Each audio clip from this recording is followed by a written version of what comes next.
ఏ కన్ను చూడదనా నీ విచ్చల విడిమిడిసి పాటు, ఏ చెయ్యి ఆపదనా తప్పటడుగే నీ అలవాటు. అదృశ్య దృష్టిగా సకల సృష్టిని ను గమనిస్తున్నది లెక్కగట్టి,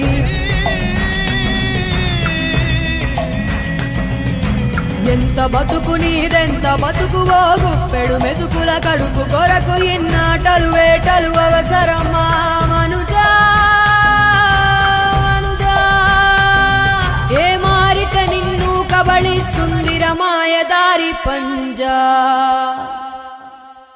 కోరికొని తెచ్చుకో మాకు కర్మ, దాన్ని విడిపించుకోలేదు జన్మ. సత్కర్మభిశ్చ సత్ఫలితం దుష్కర్మ ఏవ దుష్ఫలం. అత్యుత్కట పుణ్యపాపానాం సత్యం ఫలానుభవమిహ.